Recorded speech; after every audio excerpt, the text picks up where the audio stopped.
let's just get into it, man. So let's start at the top as we always do.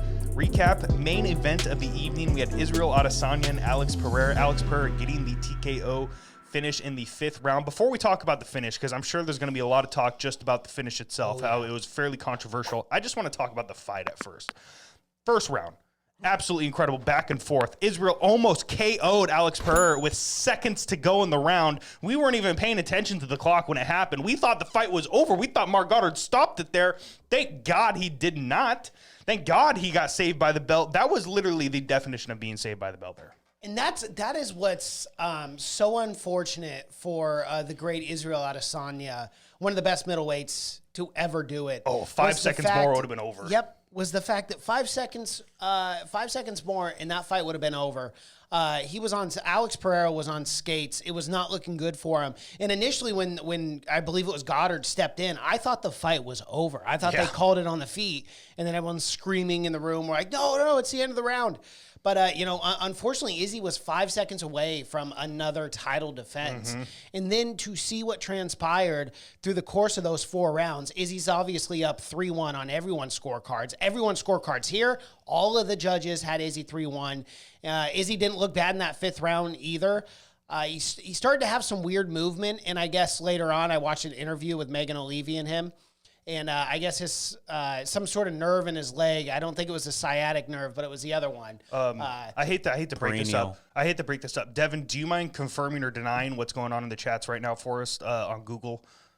So Benji just I really want to confirm this before we go deep into it. But Benji in the chat says, guys, I just read that Anthony Rumble Johnson just passed away, confirmed by a few MMA fighters. What? That's breaking news. Are you serious? Because I please confirm or deny that. We'll if that's true, we're gonna have a lot to say about that. Stay tuned for MMA news because that's insane. That's insane. But to get back to Isreal Adesanya and Alex Pereira, like that, this is gonna be hard. This is gonna be a hard night to talk about with knowing this now. Absolutely insane if that is true. Well, there's an article from 2 weeks ago saying he's not doing well, as the manager said, asking for prayers. And so Ant W just said, I'm gonna hit up Twitter. Yeah, Ant W said, "Wow, just saw RIP Rumble. Geez, man, I knew he had been dealing with some health issues, but he was keeping it private." That really sucks. Wow, that really sucks. That just took all the energy right out of me there. That really sucks. But let's stick here on the main card. Let's stay in the recap. Isreal Adesanya, Alex Pereira, fucking absolutely incredibly technical. Absolutely incredibly high-level MMA was on display last night for the main event. Like, that was probably one of the most high-level MMA kickboxing matches I've ever seen in my entire life. The fact that these two men were trading, these two men almost knocked each other out multiple times throughout the night, it was incredible. And Izzy was looking fan-fucking-tastic. He looked like the best Isreal Adesanya we had seen in the octagon in a very long time. Yeah, I mean, Izzy was doing what the champ does, defending. I'm sorry, my mind is. I know that's hard. I can't believe that shit. I can't even fucking focus. I can't even think right. Yeah. Yeah. Fuck, dude, that sucks. But yeah, no, I mean, Izzy looked really good. As I said before. But Pereira just caught him. I mean, do we want to talk about the finish and the stoppage? Yeah, let's talk about that. Isreal Adesanya, that same interview with Megan O'Leary was talking about.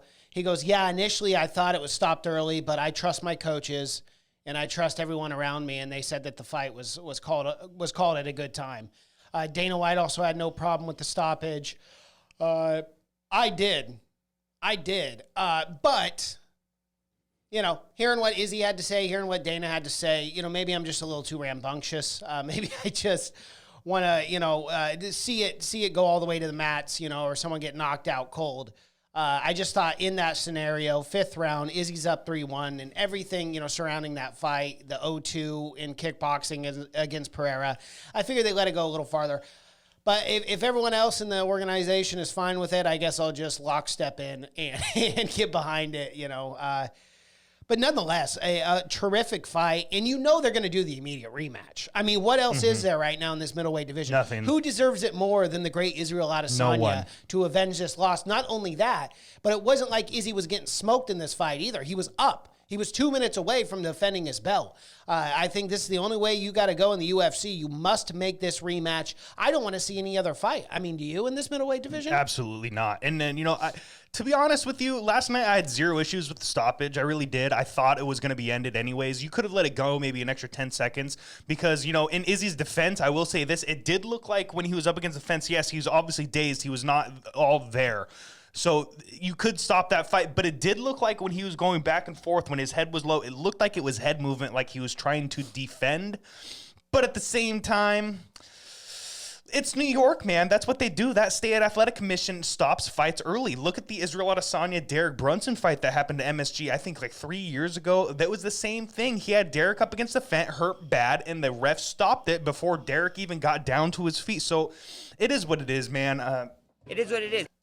I just don't know what else to really say. Is it controversial? Maybe, I guess, but I really not didn't. Egregious. It wasn't egregious. No, absolutely. Yeah. And I'm not in that camp either. I definitely don't think it was egregious. And looking back at it and watching it again, it's like I'm not like upset about it or anything.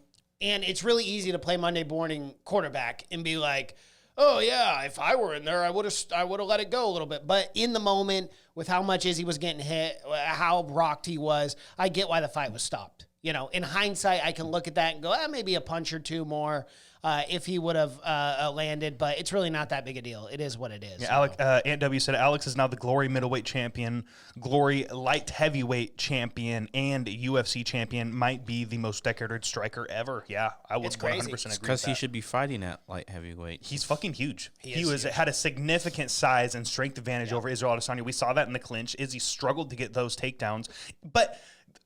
As incredible as the knockout was, as incredible as Alex Pereira is, I have to talk more about Izzy because he was up on the scorecards 3-1 on all three judges. Everyone had it scored exactly the same. First round, Izzy. Second round, Pereira. 3 and 4, Izzy. He was about to win and about to defend his belt. It was another Kamaru Usman, Leon Edwards situation. Yep. And credit to the corner, Glover Teixeira and his team for Alex Pereira. Going into that 5th round, they told him, you are down. This is it. You are 5 minutes away from becoming the middleweight champion. Go after him and finish this fight. You will not win on the scorecards. Yep. Finish it. And that is exactly what Alex Pereira did. He got Izzy up against the fence. He landed those beautiful hooks, those beautiful uppercuts, stunned Izzy, and finished the fight. It was absolutely incredible to see. It really was. And yeah, that's a great point to make as well. The observation of the corner in between rounds 4 and 5 were all over Alex Pereira. They're yelling. They're like, hey, come on, man. You are 5 minutes, as you said, 5 minutes away from being a champion. We need a knockout here. We can't have anything less. Otherwise, you're going to lose this fight. And to go out there in the 5th round and do what he does. Now, I'm going to set up this hypothetical because we just talk about it. And, it's a great point by Devin, as always.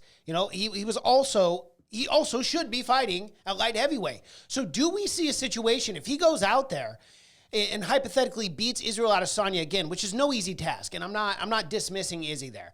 That's going to be a really, really hard fight, and that rematch is going to be super close, again, as it always has been historically between these two. But in a hypothetical, if he can get past Izzy again, I want to see this guy fight Jerry Prochazka. Me too. Bro, dude. He's big enough. I don't legit big enough. I don't he know walks around at 230. Well, Does he really? We saw him on Instagram walk around at 230. Yes, Damn, 100%. that's crazy. Dude. What people were talking about is if he, even in the post-press fight conference, people were saying, what about a Hamzat fight? Would anybody be interested in that? If he could pick a weight class, and if, say, Izzy wasn't ready to fight for the next 6 months after, a TKO like that, like, could they slide Hamzat in there? Would that be something people would want to see? I think it would be. But I do think Izzy deserves the immediate rematch. But if he wanted to take, some rest time off, which I think he should. I think it's even though warranted, he looked okay, then I'm fine with Hamzat stepping in for like a quick turnaround. What I will say on that is Alex Pereira versus Hamzat Chimaev. I think we all know how that's going to go down. Wrestling. Wrestling to the ground. Wrestling, and unfortunately, Alex is going to get smashed. Do you think, he's sorry so to cut you strong. off. Do you think you think Hamzat hits harder than Pereira, or no? Because No. I think with the strength advantage, But what is I will not as big of a gap as it was with Izzy. So I think it'll be a closer fight. I would agree with So that. I do agree with that. Yeah, I agree on that aspect. I do think Pereira's striking is far superior than Khamzat. However, we do talk about the strength factor coming into that fight. And Khamzat Chimaev is very, very strong. I know he bounces back and forth between welter and middle, but he is a very strong individual. Does he have the strength of Pereira? I'm not quite sure, but he does have the grappling and wrestling chops. So I think he could successfully implement that game plan, take Alex down with, Alex, yeah, he's been practicing, and we saw a little grappling on the ground or whatever, but with him and Izzy. But Izzy and Khamzat Chimaev are two different things. We just saw Khamzat ragdoll Kevin Holland, so I don't know. I think Khamzat wins that fight, if I'm honest, just based on the wrestling. And I think if Khamzat were to take on Izzy, it might be more of the same. Well, and we saw last night, Isreal was dominating some of those exchanges on the ground, surprisingly. And we all know a decent wrestler, someone who has way better ground game than Isreal Adesanya, is going to find a lot of success against Alex Pereira. I mean, it's almost disrespectful to not even mention this man's name, and Robert Whittaker. Whittaker versus Pereira, I'm telling you right now, that is an extremely tough matchup for Pereira. Whittaker's got amazing striking. Would he get outstriked by Pereira? Yes, I do believe so. But Whittaker has the Olympic-level ground game, Olympic-level wrestling. I don't think Alex Pereira is going to find success against these wrestling-heavy guys. I think even Vettori, like Gideon was saying last night in the fight companion, Vettori might even be a tough matchup for Pereira if that ended up happening one day. I love this middleweight division now. Pereira winning the belt, without a doubt, threw a massive fucking wrench into this division. This division was just like, I'm not going to say people weren't getting hyped for Izzy fights, but at the same time, we all knew what the fuck was going to happen. We saw it so time in and time out. Izzy was skating through these guys, 5-0ing guys, and making it look so easy that they were entertaining fights. I was thoroughly entertained last night with this matchup. Let's say, hypothetically speaking, Pereira goes out there and he beats Izzy in like a technical chess match, 3-2s him, or he knocks him out again in the rematch. I don't know if I'm going to take Pereira versus Whittaker. Even Pereira versus Vettori, Pereira versus Khamzat, that's a fucking toss-up matchup in my opinion. Yeah, and you know what? I don't disagree with that. Alex Pereira was fast-tracked to a title shot. Yes, he did have the right fights to get this title fight. He obviously had the history with Isreal Adesanya. But you are right. It throws such a wrench into this middleweight division, but a good one. A kind of a healthy one, kind of renewing of the middleweight division, because you do have Pereira, who's relatively untested, especially in the grappling and wrestling aspects of this. But you do have a lot of really good wrestlers in this middleweight division, as we've talked about, Marvin Vettori, Robert Whittaker with his Olympic level wrestling. So there's these guys now who have fought for a title, who have been unsuccessful against Isreal Adesanya, that I do believe would have a true legitimate shot against Pereira if they implement that ground game. So I 100% agree. This middleweight division is wide open, especially after this rematch. Do you disagree with Dana when he said that Pereira wasn't fast-tracked at all and he just took the right fights? But it's like, okay, but the Sean Strickland fight kind of was out of nowhere, and everyone was surprised. He was taking on, number 4 out of not even being in the top 10. Isn't that kind of like, but you kind of did fast track him because of the history, but you're saying that's not going to work with other people who. Well, it's kind of hard to say that you didn't fast track a guy when he had 3 or 4 fights in the UFC before he got the shot. Brock Lesnar. The dude's 7-1 right now. It's an MMA professional record. Come on. He was fast-tracked, man. Look at Khamzat Chimaev has had more fights than Pereira and has smashed guys and has taken less significant damage, and he still doesn't have a title shot. I kind of disagreed with him in the conference. I was like, but he fought 2 guys, then he got a top 5 opponent. How is that not fast-tracked? No, it's 100% fast. You said, you got to fight the right guys. Okay, well, there's plenty of people that could fight the right guys, but they're not getting those matchups. And they cherry-picked all those matchups because they knew they could play that highlight reel of him knocking out Izzy over and over again for that title fight. This was 100% set up for that, and I did agree with Dana White, just like you guys did. Which in that capacity, I actually don't have a problem with him being fast-tracked at all. Yeah. I'm really glad it happened. We got a incredible terrific matchup. 5-round fight. Yeah, it's fine. I just wanted Dana to admit, we did, because a reporter asked him, would you do this with other, specialists, strikers, bringing them in to the UFC? He's like, no, they got to fight the right people. It's like, homie, you're not going to give them the right people to fight. Yeah, and I agree. I don't have a problem with the matchup, but just be a little bit more honest and just, kind of be like, well, yeah, I guess he kind of was fast-tracked. I mean, he says he fought all the right guys, and yeah, okay, he fought Sean Strickland, but I mean, we look at his other matchups, and it's Bruno Silva, it's Andreas Michailidis. Who the fuck is that guy? Yeah, exactly. So it's like, he didn't fight all the right guys, all right? He fought Sean Strickland, and that was it. That was right? pretty much it, So, yeah. I mean, come on. Like, he was fast-tracked. I'm not upset about it, but again, like, be a little more honest. Yeah. You know?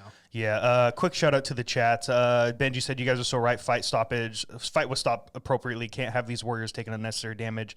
Ant W. Izzy and Pereira series of fights have played out just like Ortiz Wilder in boxing. In Ortiz Wilder 2 fights, Ortiz won every single round in both fights besides the one he got KO'd. And very true. If Alex goes up, he actually matches up very well with Jerry. Jerry is way too reckless for a sniper like Alex. That's a good point, man. I mean, it's a very competitive fight, and I would love to fucking see Jerry walk through that fire. He also said, you got to remember those wrestlers don't have the length to get to Alex's legs like Izzy did. They also have to risk walking through that fire without Israel's striking skill set. Another great point there. Yeah, he's gonna light these wrestlers up as they go in for that takedown. That's a fact. I just can't wait, dude. Obviously, this rematch is going to happen. It's not going to happen anytime soon. I think I wouldn't be shocked if Izzy ended up getting the 6-month medical suspension there. So 6 months down the road, when is that? That's like April, March? Uh-huh. Yeah, probably or, April. April, May. So, April, so around May. there. So we'll see what happens here. Or Mapril. Mapril. Yeah, it's Mapril. That's a good callback. Yeah, That's a good it callback to one of the very early shows. The best one was, it's Sunday. Who gives a shit? It's Memorial Day. That's all that matters. Classic. And W said, I think it'll be International Fight Week main event next year. That'd be a great one. Yeah, it would be. Because that would be 6 months and then about 2 months of training camp. So that aligns up perfectly for Izzy and Alex. I like that a lot. I like it a lot. Both these men deserve to take time off and be with their families and celebrate that victory and celebrate that paycheck. So shout out to them. It was absolutely fantastic main event. Like, you couldn't have asked for a better way to end the night. Like, we had wars up until then, and then we got a fucking technical chess match where both guys had chances to knock each other out. I thoroughly enjoyed last night. It was so much fun to watch. Let's get into Church Coin picks. So, obviously, last night I had a feeling Pereira was going to be down on the scorecards, but you can never count out that power, especially in those later rounds. He's got the power to finish the fight, and we saw that last night. So, I was all in after all of my bets on Alex Pereira last night. That gave me a total of, that was 5,756 Church Coin that I put on Pereira to get the victory. That gave me a return at I think he was a plus 190. That gave me a return of 10,936 Church Coin. My prop bet was also Pereira KO TKO. That was a 500 Church Coin bet I hit. So that was another 1,375 Church Coin just there on the main event. Wow. All right. I put 1,000 on Isreal Adesanya. I lost that one. I did hedge at a Pereira KO TKO at a plus, or excuse me. It was like a 275 plus 275. I put 250 Church Coin on that. I got a return of 687. All right, let's move on to the co-main event of the evening.